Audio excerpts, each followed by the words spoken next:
Сайн байцгаана уу залуусаа, Батнайрамдал байна. Энэхүү цуврал подкастаар бид Монголын шилдэг залуусын төлөөллийг та бүхэнтэй уулзах болно. Next Gen podcast бидэнтэй хамт байгаарай.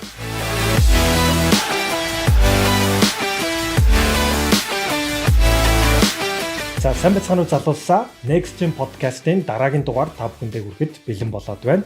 Энэ удаа бас нэгэн гайхалтай, бас сонирхолтой зочин урьсан байгаа. Стратеги академийн захирал Хүрэлбаатрын сайхан санаа. Сайн байна уу? Сайн байна уу? За юу байна сайхнаа? Тайван дөө ажил ихтэй л. Ажил ихтэй байгаа. Одоо яалтчгүй одоо хамгийн завгүй үеийг байх гэж бодож байна. За сайхан санаа маань одоо яг стратеги академийн захирлаар ажиллаж байгаа тийм. Тэгэхээр эхлээд бүгдээрээ түүхээс чихлээ. За Улаанбаатарын уу орон нутгийн хуу гэж эхлэх үү? За юм намайг одоо өрөн оролцуулж байгаад талархал илэрхийлээ. За би Улаанбаатар хотод төрж өссөн.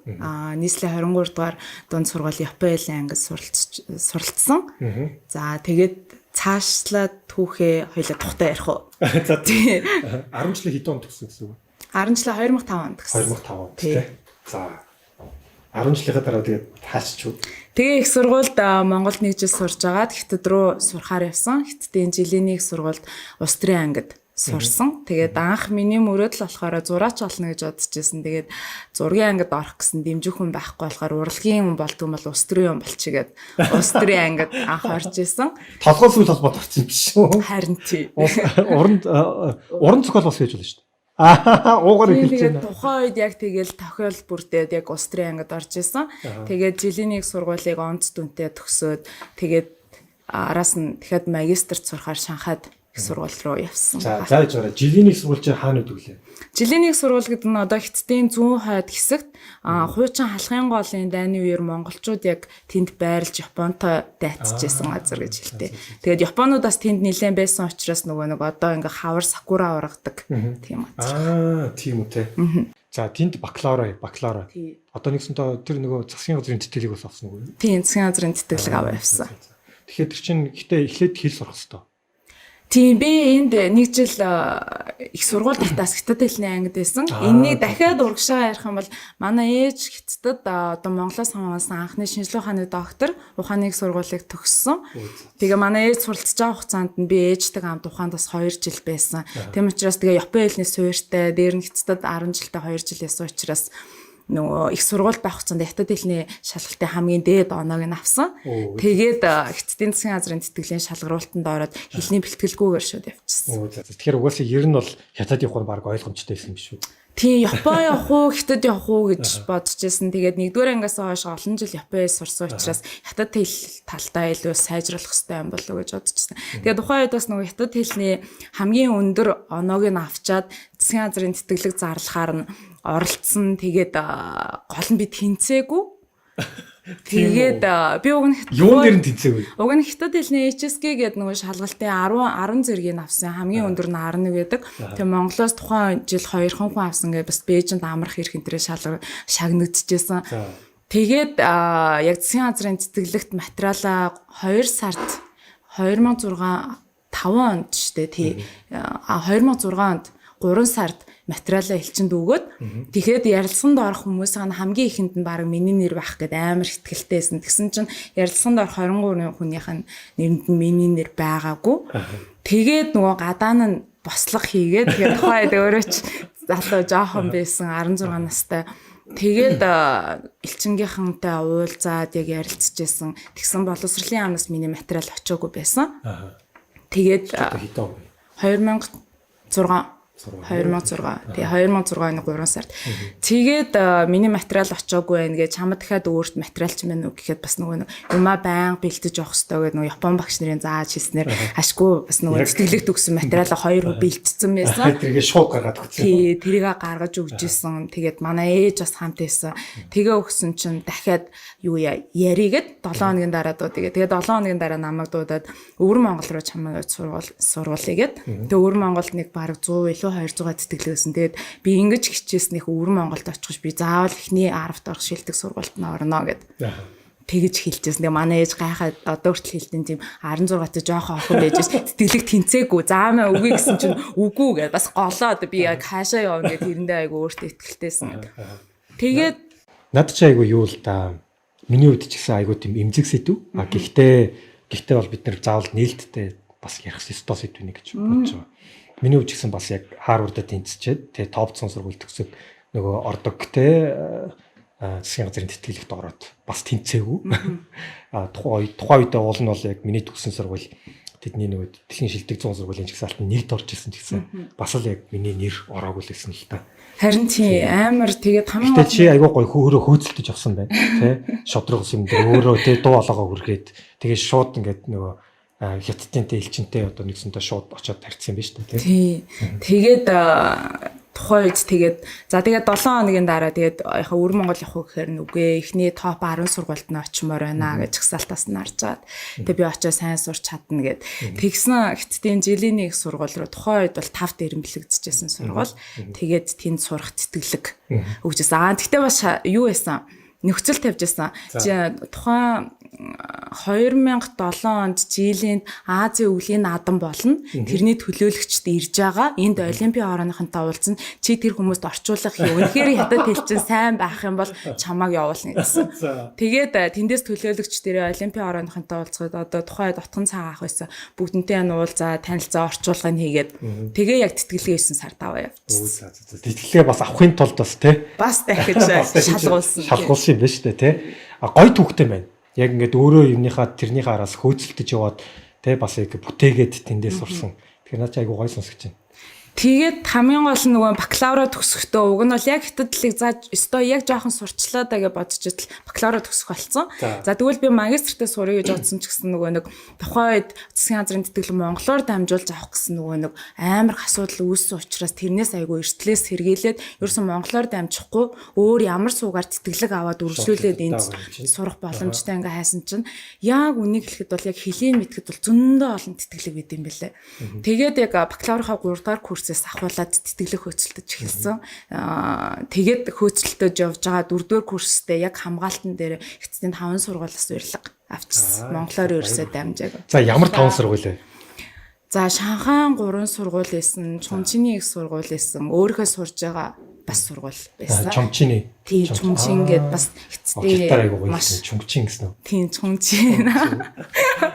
Тэгээд Шанхайг илүү гоё одоо яг эдийн засгийн гол төвн юм чинь тэнд очиж сурыг бас нөгөө аялга нь өөр юм чинь шинэ аялга сурвал бас зүгээр юм болов гэд тийшээ яг явж ирсэн. За Шанхайгийн ямар сургуульд яв? Шанхайн боловсролын их сургуульд чижсэн. Зүүн эцсийн боловсролын их сургууль. За тэгээд тэндээ орчоод ямар ч байсан удирдах жогшоо хамгийн сайн багшийг сонгоно гэж хөөцөлдөж бас 1-р курсээс явсараа сургуулийнхаа захирлыг яг өөрийнхөө удирдах жогшоор нь өөдөнд нь хүлээж сууж агаад авсан. Яагаад ийм сонголт хийсэн бэ гэхээр бакалавра төгсөөд тэтгэлэг болоход бас миний бакалаврын дипломын одоо удирдах жогш надад маш их тусалсан. Маш олон рекомендашн дээр манай багш тэрнийг өөрөө бичиж өгсөн. Тэгээд эцэстээ нэлээ нэр хүндтэй багш байсан учраас одоо тэтгэлэг цаашдын тэтгэлэг авахт нь илүү тус болсон. Тийм учраас ер нь бол сонгож байгаа, удирдах байгаа, чиглүүлж байгаа багш хүн маш чухал юм байна гэдэг өөрөө бүр сонгоод очоод тэр багштай өөртөө танилцаад тэгээд яг та одоо миний л багш болох хэрэгтэй байна те намайг удирдах авсан багш. Үүдэнд нь нилээ тоног суусан. Тэгж жагаад яг өөрөө багшаар диплом удирдсан багшаар яг зөвшөөрлөө авчихсан. Тэгэхээр юуны чиглэлээр одоо яг одоо жишээлбэл диплом дотроо бас яг чи мастраар доктороо шууд доктор болчих эсвэл тэр үү? Үгүй мастраа тэгээд тухайд төрийн удирдлагаар хамгаалсан. Тий. За тэгээд мастраа хамгаалж авах явцдаа бас юу яасан. За доктор хийх хэрэгтэй байна гэсэн. Тий, мастер хамгаалж авах хугацаанд сайн дурын байгууллагт ажиллаж исэн. Шанхай одоо хөгжлийн бэрхшээлтэй хүүхдүүдэд туслах байгууллагт ажиллаа. Тэрнээс салбарын өөрхөө сургуульд Smile гэдэг нэртэй тийм гадаад оюутнуудын зүгээс хөгжлийн бэрхшээлтэй хүүхдүүдэд туслах тийм NGO байгуулж исэн. За тэгээд тэрэндээ тулгуурлаад хагасаа бүтсэн өдөр болон хөгжлийн бэрхшээлтэй хүүхдүүдэд очиж нөгөө англи хэл зааж өгдөг гэсэн. Тэгээд нөгөө хичээл зааж байхдаа нөгөө нэг би өөрөө тохиолны хэл мэдэхгүй. Тэгээ эхнээс нь суралцах уу яах уу гэд эхлээд аргаа мэдэхгүй байхдаа нилээн чанга ингэж ярьдаг. Тэгээ нөгөө нэг юутай төхөөрөмжтэй хүүхдүүд байгаа шүү дээ тий. Тэгэхээр тэр хүүхдүүд маань ерөөхдөө жоохон сонсдог. Ерөөхдөө сонсол мутал хүүхдүүд юм байна шүү дээ. Тэгээд 5 цаг ингээд чанга орилж ярьчаад маргааш нь хоолоо өвдөөд ингээд мяарахад бүтэн сентэн заах хэрэгтэй болоход буцаад анги руу ороод самбарын өмнө зогсохоор амар өөртөө ихтэй болдог гэсэн. Тэгээ ер нь би яг багш болвол их зүгээр юм байна. Тэгээ яг хүүхдтэй чиглэж ажиллавал зүгээр юм байна гэдэг бодол нэг төрсөн. Тэгээ багш болохын тулд заавал докторийн зэрэг цол хэрэгтэй учраас за докторт сурья гэж бодсон. Нөгөө талаар бас би Монголд найзуудтайгаа хамтраад жил болгон бас ямарваа нэгэн айлыг сонгоо тэр айл туслах ч юм уу тий хүүхдүүдийн одоо дэмжих ч юм уу тийм байдлаар оюутан байхаас агад тусалдаг гэсэн. Гэхдээ энэ олон жил жишээ нэг 5 6 жилийн одоо тэр туршлагаас ингээ харахад хүүхдүүд тухайд идэх юм өмсөх зүйлээр өгснөөрөө тэр хүүхдийн амьдралд ерөөсөө нөлөөлж чадахгүй байсан. Тэгэхээр ерөөсөө яаж тэр хүүхдийн амьдралыг өөрчлөхгүйгээр боловсролын чиглэсэн юм хийж ажил тэр хүүхдийн амьдралд нь айгүй тийм том өөрчлөлт гарах юм байна гэж бодож ирсэн. Тэгэхээр ерөөсөө багш болъё, боловсролын салбарт ажиллая. Тэгэхээр би яалтчгүй ихлэ доктор цолоо авах хэрэгтэй юм ингээ тэгээд магистр төгсөнгүүтлээ шууд докторт сурахаа бол магистраа төгсгөөсөн өмнө бол шийдсэн байсан. За тэг хаан доктор хийсэн мэл. За тэгээд тэгэхээр бас доктор хэдэн жил сурчаа. За тэгээд магистра хамгаалаад 3 дугаар магистрийнхаа 3 дахь жилдээ докторийн сургуулиудаа хайж эхэлсэн. Тэгээд яг хуу англиас өөр бис янз бүрийн улсуудаас им жижигхэн сургуулиас бол урилга ирж байсан. Тэгээд би бодсон нэгэнт л одоо хятадд би чинь бакалавр магистрийнхаа 7 жил сурсан байсан. Нэгэнт энэ олон жил сурсан газрынхаа топ нэг сургуульд нь би заавал сурах ёстой гэж бодож байсан. Тэгээд Бээжингийн сургууль, Чинхуа сургууль, Фудааны сургууль гэдэг эцтэй 1 2 3 топ 3 шалгалт өгсөн. Тэгээд топ 1 болох Чинхуа сургуульд тэнцсэн. За баяр хүргэе. Баярлалаа. Чинхуад төгссөн баг хамгийн анхны Монгол доктор. Мэргэжлэр анхных. Надаас өмнө химээр төгссөн Булган гэдэг нэг ихчээд 2007 8 онд төгсчихсэн гэсэн. Тэгээд тэр тэтгэлэг авахд бас зөндөө юм бас ямар ч байсан монголоор бас Чинхуа бол тухайн үед дэлхийн ихний 50-т орж исэн. Өнөөдрийн байдлаар бол ихний 15-т байгаа. Маш хурдцтай. Тэгээд тухайн үед ихний 50-т орсон юм чинь Монголоос бас тэтгэлэг авъя гэж бодоод бас тэтгэлэг хөөцөлдсөн. Нөгөө шилдэг 100 сургуулийн тэтгэлэг. Тэгсэн миний бичгээр шалгалт тэнцчээд ярилцлаганд ор гэдээ очисон 5 багш сууж исэн. Ярилцлаганд орсон чинь надаас ганцхан асуулт асуусан. Чи ийм жоохон юм гэж доктор сурч байгаа ч ингээд 23 настайсан. Тэгээ би хүнтэй суучаад үргэлжлүүлж сураа яах вэ? Одоо нэг хүмүүс ингээд сурмаар байна гэдэг саяны зорилгоудаас хэлээд тэгсэн за гар гэд өөр надаас юу ч асуугаагүй. Надаас бас 2 асуултсан. Чи тэгээд одоо яаж төлбөрөө төлөх гэж байгаа? Чи төлчөө тэгээд тэг сурчаад их орондоо ирэх юм уу? Тэрний дараа асуугаач гэсэн чинь окей, гар. Харин тэгээд одоо ингээд гар гээд тэгээд би гарсан үдээс хойш нь ч илүү ингээд дүн гарсан чинь яг миний нэрний дээгүүр ингээд зурцсан юмс. Тэгэхээр тухайн үед бол би яг хятадын одоо топ 1 сургуульд нь ганцаараа ингээд докторгийн өгөн тэнц зорилгоо авсан юмсан чи тэгээ өгөөгүй. Тэгээд за ямар ч зүг өгдөггүй маа гэхэд би бас сургууль руугаа явна. Тэгээд Чинхуа руу захаа битсэн би одоо ингээд ийм оюутан байгаамаа. Тэгээд надад ямар нэгэн байдлаар тэтгэлэг өгөөс тэгээд удирдахч багш руугаа бас бичээд тэгсэн надад Чинхуагийн тэтгэлэг өгье. Тэр нь гэхдээ зөвхөн сургалтын төлбөр даах тэтгэлэг. Байр болон стипенд ч өөрөө зохицуул гэдэг. Тэгээ би ямар ч гэсэн зориод явсан. Тэгээ эхний жилээ байр стипендийн мөнгийг аав ээжээс авсан. Тэгтээ би очичоод эхний семестрээс ажил хийж эхэлсэн. Танаа орчуулга хийдэг байсан, синхрон орчуулга бас давхар хийдэг байсан. Тэгтээ нөгөө докторийн хичээл амар хүнд, маш их ачаалалтай. Хажуугаар нөгөө орчуулга хийсэн чи эхний 6 сарда би бүр ерөөсөө болчих чадахгүй юм байна гэдэг. Тэгээ би удирдахч багштайгаа уулзаад хэлсэн. Надаа ингээд байрны мөнгө, стипенд ингээ байхгүй наа амьдрах зардал. Тэгээ би ингээ ажил хийхээр дийлэхгүй байна. Тэгээ би надаа нэг жилийн чөлөө өгч би энэ хооронд мөнгө олоотё. Тэгээд жилийн дараа би ингээ ирээ сургуультаа ингээ чөлөө авч болох гэж багш энэ одоо ингээд асуудлаа чи надтай эрт ярихгүй гэд яалтчгүй нөгөө нэг дүн хүртэл ингээд нөлөөлөөдсэн судалгааны ажилд хүртэл ингээд нөлөөлөөд удаашраад тэгээд багш намайг судалгааных багтаа аль биесээр авсан. Тэгээд нөгөө сар болгон цалиа. Тэгээд тэрүүгээрээ байрны мөнгөө төлдөг гэсэн. Хоёрын дотор харин хитэн жил доктор гэдэг юм бэ? Олон жил. 6-7 жил. Харин Америк гэсэн 6-7 жил хийж доктор болчихсон. Йоо. Тэгээ юуны чиглэлээр доктор тэгээд аюулгүй байдал. Баг жижиг басаад аюулгүй байдал. Баг жижиг. За тийм дотор тэгэхээр Монголос багтах байх. Тий, баг жижиг ус гэхээр бас их сонирхолтой. Олон улсын харилцааны одоо судлаач нь хятадаас орчуулад юм уу тий? Үгүй small states гэдэг яг нь small power гэж нэрлэдэг байсан. Хүчээр нь ингэж улсыг ягаад хэмждэг. Гэхдээ одоо болтол нөгөө жижиг гэхээр бас хэцүү. Жижиг гэхээр хүн ам нь баг гэж болохоор тэгж байгаа юм уу? Усын газар нутгийн жижиг болохоор тэгж байгаа юм уу? Тэгэхээр баг жижиг. Тий. Тэгэхээр баг жижиг гэхээр зарим хэмжээгээр баг жижиг гэд. Ер нь бол монголоор баг жижиг гэж болох нь хамгийн зөв зохистой юм а гэд төмөр чулуун гэд куб доктороо хамгаалсан элчин сайд байсан төмөр чулуун гоо хэлжсэн. Тэгээд яг монголоор яг баг жижиг гэж болгож арчилсан тий. Ямар амар сериуснес дээ. Тийм. Гэхдээ би бас айгүй азтай нөгөө сайн удирдахч багшийн одоо тусламжтайгаар ер нь бол насаараа цаашдаа их судалгааныхаа одоо нэг салбар чиглэл нь олоод авчлаа гэж баярлдаг. Яагаад тэгэхээр одоо хүртэл олон улсын харилцааг ингээд том гүрнүүд дунд ингэж тулгуурладаг гэж судлаачид үздэг. Гэхдээ яг үнэн эрэхтэй том гүрнүүд жижиг улсуудаас болж л дайцдаг. Эсвэл сайнцдаг. Тэгээд одоо энэ дэлхий дээр одоо байгаа дийлэнх улсуудын 60% нь жижиг улс одоо эзэлдэг гэж нүүбийн судалгаа байдаг. Баг жижиг улсыг нүүбийн томьёололоор болохоор хүн ам нь 10 саяас доош улсыг баг жижиг улс гинэ гэдэг. Тэгэхээр энэ хүмүүс бол 50-60% нь эзэлдэг энэ улсууд. Тэгэхээр энэ улсуудыг яалтчгүй сайн судалж ээж судалснараа одоо олон улсын харилцаанд онлайн талаас нь бас нөгөө нэг бодит практик талаас ч гэсэн илүү ач холбогдолтой судалгаанууд гарч ирнэ. Тэгэхээр чи одоо доктороо хэдэн онд хамгаалсан гэсэн үг?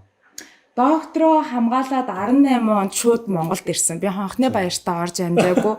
18 онд шууд 18 оны 1 сарын 30-нд ярилцлаганд ороод Монгол Ардын намд Монгол Ардын намд ирж ярилцлага орсон. Ярилцлага өгсөн. Тэгээ би 2 сарын 3-нд буцаа сургууль руугаа явсан. Тэгсэн онгоцноос буусан яг над руу буцаж холбогдоо ярилцлаганд тэнцсэн хурж ирж ажилдаа орж болно гэдэг. Би 3 хоног юмаа бэлтэж агаад 2 сарын 5-6-нд энд яг ажилдаа орчихсон. Тэгээд баг graduation дээр ч орж чадаагүй. Ороогүй тийм. Тэгээд тухайн үед чинь би бас нөгөө нэг доктортой сурахын зэрэгцээгээр Бээжингийн сургуульд багшилдаг байсан. Тэгээд багшилж байгаа хугацаанд би ер нь бол бодож байсан. Яг би мөрөөдлийнхаа яг багшийн ажлаа хийж байгаа ч гэсэн нэгэн олон жил гадаад сурснах тэрийг Монголдо хэрэгжүүлээл гэж бодож тийшээ явсан. Тэгэхээр би төгсөөд заавал би Монголд ирнэ гэж бодсон. Тэгээд ирэхээр болоод багш нартайгаа Монголд одоо багш нартайгаа ярилцсан чинь Бээжингийн сургууль гэдэг бол багшлах байтугай хүмүүсийн одоо сурахыг хүсдэг сургууль. Тийм топ 3 сургууль. Тий. Тэгэж яхад чи ингээд болий гэд яддаг. Тэгээд чи өөрөө шийдгэжсэн. Тэгээд ямар ч байсан зориглоод ирнэ гэж утсан. Тэгээ Монголд хаана ажиллах уу гэж бодож байгаа. Би хамгийн ихний ажлын гаргаа их хурлын хамгийн газрын гадаад харилцааны хэлтс тодорхой хэмжээгээр дадлагдчихаар ажиллаж байсан. Гадаад харилцааны яамд бас байсан. Бас дандаа дадлага оюутан дадлагдчихаар байсан. Тэгээд гадаад харилцааны чиглэлээр бас их ажиллал зүгээр юм байна. Дээр миний судалгаатай холбоотой юм байна. Давхар багшилж болох юм байна гэж бодож байсан. Гэхдээ тухайн үед болохоор Ардын намд ажиллах тэм нэг юм санал бас иржсэн. Би өөрөө 2008 онд Монгол Ардын намд ирсэн. Манай өвөө Монгол Ардын намын гишүүн өвөө юм 2. Тэгээ манай өвөө яруу найрагч Ардын уранцгай Шарвин Сүрэнжөө. Тэгээ манай өвөө айгүй хөрхөн дандаа юу гэж хэлдэг байсан бэ гэхээр хүмүүс бүх юмаа шинжилж чинь өвөө нь харин хуучин намтайгаа, хуучин байшиндаа, хуучин авгаатайгаа байна гэж хэлдэг. Тэгээд 2008 онд Монгол Ардын намд илсэн. Өвөөгөө дааж яваад очиод илсэжсэн. Тэгээ манай өвөө ч очиж илсэн биш тэр.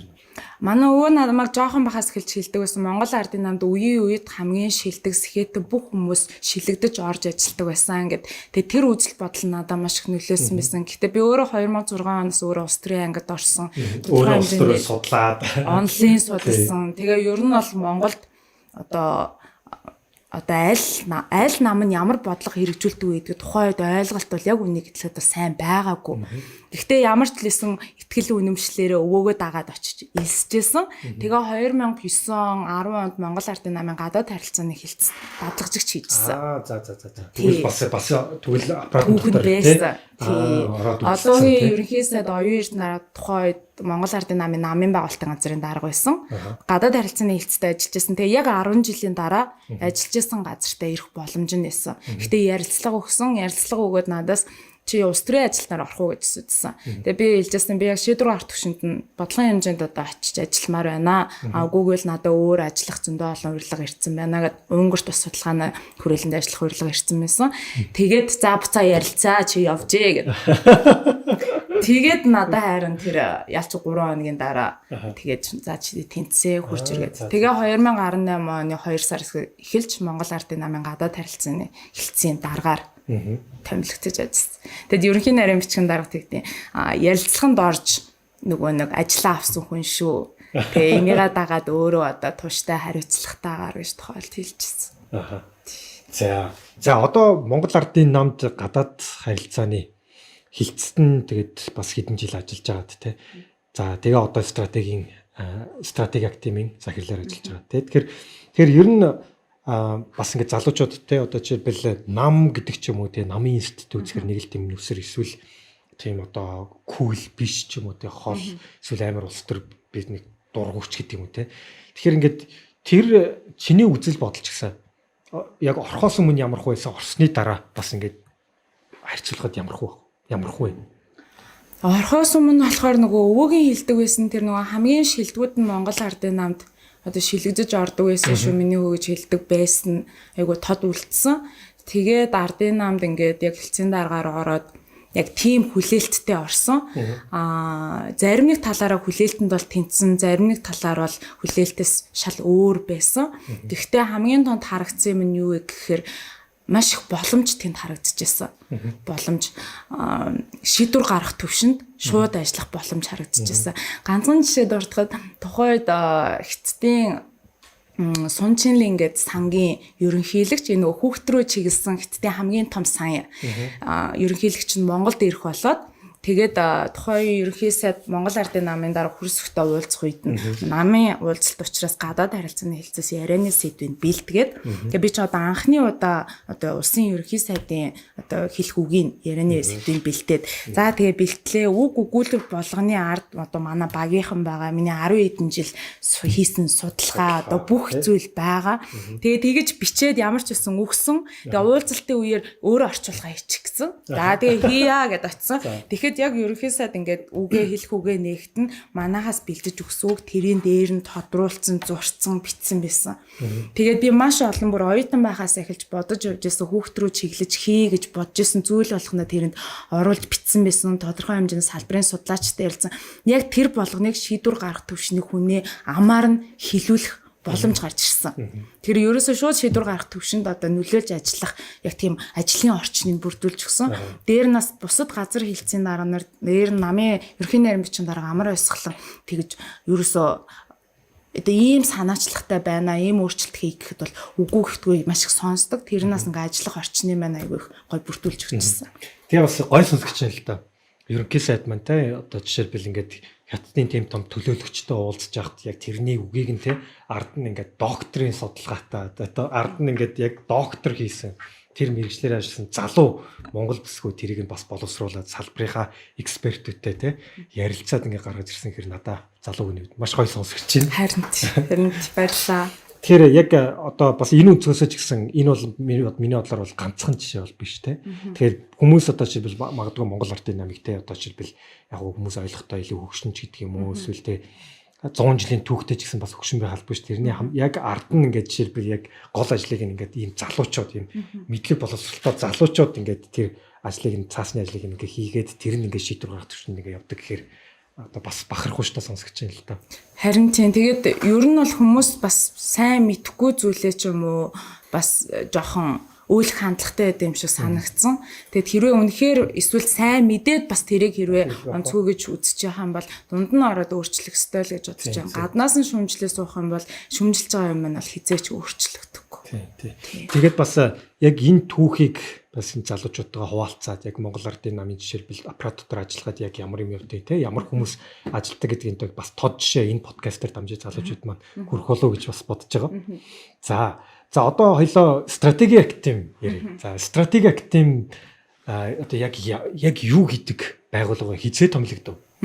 Стратеги активын захирлаар 2020 оны 7 сард тавилагдсан. Дуудахгүй жил болох чинь. Тий. За. Маш гоё байгууллага. Эрдэм шинжилгээний байгууллага. Статус нь биеэ даасан төрийн бас байгууллага гэж явдаг. Одоо англиар одоо think tank мөн үү тий? Тийм, think tank. Тий. Улс төрийн намын дэрэгдэх think tank гэж явдаг. Тэгээд манай байгууллага тийм маш гоё хамт олонтой. Ер нь бол миний одоо би маш гоё өөрийнхөө дуртай газар ажиллаж байгаа. Тий. Яг ингээд доктор хүн өөрөө яг одоо бодлогын судалгааны хүрээлэнд тий одоо яг захирал нь болоод ажиллаж байгаа юм байна шүү дээ. Тэгэхээр яг танах яг юу хийдэг вэ? Тэгээ яг маш энгийнээр ингээд манай үзэгчтэй сонсогчтой тайлбарлах юм бол. Тэгээ манай стратеги актем анх 1955 онд Цэдэнбал даргын тушаалаар намын түүхийн хүрээлэн гэж байгуулагдчихсан. Анхны одоо захирлаас ахуулаад одоо тухайн үед ажиллаж байсан улс төрийн ажлууд бүгд яг тухайн үеийн нам төрийн нийгмийн хамгийн шилдэг сор болсон хүмүүсээс одоо балхаж авгаа байна. Одоо буурал очраатгай байна. Одоо мундаг бүх хүмүүс санжидгай байна. Манай академийн бас хамгийн том эрдэмтэд нь ажилдаг. Тийм ажилдаг байсан. Тэгээд тухайн үеийн цаг одоо улс төрийн нөхцөл байдал нийгмийн одоо өөрчлөлтөөс шалтгаалаад 90 оноос эхэлж одоо давхар судалгаа одоо хийдэг болсон. Тэрнээс өмнө бол намын түүх, улсын түүхийг судалдаг байсан гэсэн үг. За тэгээ 90-ад оноос хойш бодлогын судалгаа хийж яваад давхараа сургалт, улс төрийн одоо мэдлэг олох сургалтуудыг бас давхар хийдэг байсан. За тэгээ яг одоогоор манай академи бол сургалт судалгааны 2 сектортой. Тэгээ дандаа судлаачтай ажиллаж байгаа. Сургалт судалгаа тий. За одоо жишээлбэл энэ дээр ингэж асуумаар байна л да. Одоо Монгол Ардын намын хувьд ч юм уу тий одоо бас эн чинь 100 жилийн түүхтэй улс төрийн том институт шүү дээ тий. Тэгэхээр энэ дээр гарч байгаа томоохон акцууд, шийдвэрүүд тий тэрний ард нь яг ямар хөө судалгаа хийгдэж тэр шийдвэрүүд гардаг бол. Одоо ер нь бол манайх одоо бүх одоо ганцхан жишээ дурдыг гэх юм бол манайх зөвхөн намтай гэхээс илүү бас засгийн газар хэрэг эрхлэх газар тус давхар судалгаа хийж өгж байгаа. Одоо засгаас гарч байгаа шийдвэр болгонд иргэд тэнд ямар хандлагатай байна, энэ нь цаашаа хэрэгжих вэ газар дээр гэсэн одоо ийм судалгаанууд бас хийж өгдөг. Манай академиас бас 3 сар болгон тодорхой нэг яамтай хамтраад тэр яамны шийдвэр гаргах түвшний хүмүүсийг салбарын судлаач эрдэмтдтэй уулзалдаг байгаа. Хамгийн сүүлийн жишээ гэхэд бид нэр эрчим хүчний сайттай хамтраад шүтээсийн эрчим хүчний тэнхимийн бүх багш нарыг одоо шилдэг сор болсон бүх багш нар залуу эрдэмтэн судлаачдыг уураад эрчим хүчний аюулгүй байдал ба эдийн засгийн өсөлт сэдвээр хилцүүлэг хийсэн. Эрчим хүчний сайн дэд цай төрийн нар ингээд шийдвэр гаргах түвшинд бүх хүмүүс нь яг 5 цаг суугаад эрдэмтдийн лекц семинарыг сонссон. Тий. Тэгээ эрчим хүчийг яг Хятадаас ямар амралтай Оросоос байна. Тэгээ энэ нь манай дотоодын эдийн засгт ямар одоо холбогдолтой ямар асуудал бүх чиглэлээр одоо судлаачд ингээ ярьсан. Тэгээ хамгийн сүүлд одоо ингээд судлаачдын багаас багийн бүрэлдэхүүнтэй ажлын хэсэг гараад тулгараад байгаа асуудлуудыг шийдэхэр болсон. Тий. Энэ мэтчлэн ерөнхийдөө бас манай академийн нэг хамгийн гол зорилго нь одоо үүрэг нь юу вэ гэхээр шийдвэр гаргах төвчний хүмүүсийг судлаач эрдэмтдтэй холбох гүүрэн одоо судалгааг нь бодит амьдрал дээр хэрэгжүүлэх одоо тэр гүүрэн болох үдэн зорилготой. Тэгэхээр онол практик хоёрыг те одоо нэгсэнтэй хослуулж нэгтгэх тэр гүүрэн тэр бодлогын судалгааны хүрээлэнд танах. За. Тэгэхээр бас нэг асуулт байна л да. Тэгэхээр ер нь олон улсыг хараадсэн ч гэсэн залуусын оролцоо ялангуяа одоо иргэний одоо улс төрийн оролцоо айгүй сул байдаг те. Монгол ч гэсэн бас ялгаагүй. Ялангуяа ийм залуу орн гэхэд те. Тэгэхээр энэ дээр танд судлаач хүний хувьд юу гэж боддог? За хамгийн сүүлийн нэг хийсэн судалгаа гэхлээр дуртай. Бид нэр сая ерөнхийлөгчийн сонгуулийн сурталчилгаа эхлэхээс өмнө залуучууд дунд таны зүгээс одоо ерөнхийлөгчийн мөрийн хөтөлбөрт оруулах ямар санал байна вэ гэдэг судалгаа хийсэн. Зөвхөн залуучууд биш, яг насны ангил гаргаж ирсэн. Тэгээ аваад үзэхэд бол нийт хотод хийсэн төврөөс болон 21 аймагт хийсэн төврөөс өөрө дүгнэлтээс харагдсан юм нь юу вэ гэхээр нийт иргэдийн 75%, бараг 75 хүртэлх хувь нь мэдхгүй гэдэг хариулт өгсөн. Үлцэн 25% нь болохоор ерөөхдөө энэ чиглэлээр гэдэг зүйлүүд орж ирсэн. Тэгэхээр энэ 75%-аас юу харагдаж байна гэхээр ерөөсөө ерөнхийлөгч хүн гэдэг юу хийх ёстой, ямар үүрэг хариуцлагатай гэдэг мэддэггүй, ойлголт байхгүй байна гэдэг тийм дүр зураг эндээс харагдаж байна. Тэгэхээр эргээ саяныхаа сэдвт орохоор ерөөсөө залуучууд гэлтгүй ер нь иргэн хүн болгон өөртөө энийг судлах ёстой, судалж ээж өөрийнхөө амьдралд ямар өөрчлөлт орох уу, ямар хаана, ямар газар нь ямар нөлөөлөл би энд нь яаж оролцож болох уу гэдгээ өөрөө тэрийг одоо илүү их ойлголт авч ээж илүү их оролцоо нэмэгдэн, оролцоо иргэний нийгмийн оролцоо илүү их байснаар одоо энэ ардчилсан улсын бас нэг заавал чухал байх ёстой зүйл нэг үйлдэж гарч ирж байна. Энэ дээр бас яг сууж нөхөр нөгөө бид нар одоо Монгол бол ардчилсан улс тийм. Тэгэхээр ардчлал чи өөрөө яаж тогтвортой урт хугацаанд одоо явдаг вэ гэхээр нөгөө иргэдийн оролцоо тэр ардчлалын системдээ дуу хоолой заавал хүрч яадаг, тэр дуу хоолой хүрж байгаа дуу хоолой нь иргэд бас ингэ шийдвэрт нөлөөлөө явж явах хэвээр тийм. Тэгжээж нэгсэн доо яг ардчлал бол жинхэнэ утгаараа явна шүү дээ. Хэрвээ тэгэхгүй бол цөөн хитгэн хүн одоо хүмүүсээ сонгоод ч юм уу тэг өөрсдөө тохирдог шийдвэр гаргах юм бол чинь ардчлалын систем чи ажиллахгүй шүү дээ тийм. Тэгэхээр тэр талаасаа би залуу хүний хувьд юу хүсдэг вэ гэхээр ингээд одоо за иргэд маань за тэр дундаа одоо олонхийг бүрдүүлж байгаа залуучууд өөрсдийнхөө дуу хоолойг заавал хүргэж байгаасаа тий тэгээ тэр нь буцаад эргээгээд шийдвэрт нь нөлөөлдөг. Тэгээ тийм л одоо системтэй байгаасаа тэхийн тулд нөгөө залуучуудыг оролцоог нь ихсгэх, оролцоог нь одоо идэвхжүүлэх хэрэгтэй гэсэн үг л дээ. Тэгэхээр энэ дээр бас одоо яаж тэднийг тэгвэл идэвхжүүлэх вэ? Одоо тэгээд дургуугээд хаях биш, түрүүн яг хэлсэн дургуугээд хаях биш, дургуйцаад байгаа юмда өөрсдөө одоо нөлөөгөө өөрсдөө оролцож тэрийг өөрчилнө. Тэгээд нөгөө нэг Махатма Гандигийн хэлсэн үг гэдэг чинь энэ дэлхийд харахаар хүссэн өөрчлөлтийнхөө эзэн та өөрөө бай гэд. Тэгэхээр ямар нийгмийг ямар улсыг хүсэж байна. Тэгээд өөрөө л тэрэндээ оролцох хэрэгтэй. Тэгжээж л өөрчлөгдөнө. Гоё те. You like be the change as you wish баха те. Тийм бах. Миний бас айгуу тийм нөгөө жишт иш татах дуртай үг нэг хэлтэй болов те. Харин хармаар байгаа өөрчлөлтийнхөө эзэн та өөрөө вэ. Ер нь бол ялангуяа залуучууд бас энэ үгийг маш сайн бодож авах хэрэгтэй юм болов уу гэж бодож байна. За тэгэхээр одоо сүүлийн асуулт. Тэгэхээр ирээдүг хэрхэн төсөөлдөг вэ? За 10 жилийн дараа Монгол улс ямар байгаасаа гэж хүсэж байна. Сайхан санааг юу вэ? Миний хувьд яг хүн хүнийг өөрсгөө боддог гэдэг нь шүү дээ. Тэрнтэй адилхан яг би одоо өөрийнхөө яг энэ төсөөлж байгаагаар эргэн тойрныхоо одоо найз нөхөд тэмүүлж байгаа зорилго энэ дээр цуурлаад ингээ харахад бол сайхан нийгэм хүлээж байгаа хал гэж бодож байна. Тэгээ яа тэгэхээр энэний төлөө бид нар өнөөдөр хичээж байна. Тодорхой хэмжээний яг зарим нэг залуучуудын оролцоо арай илүү идэвхтэй байх, зарим нэг залуучуудын оролцоо арай сул байгаах. Тэгтэл эргэн мөр дор бүрнээ хичээж байгаа. Тэгээ энийг хичээж байгаа зүйлийн өөрчлөлт нь ямар ч байсан гарна гэдэгт бол итгэлтэй байгаа.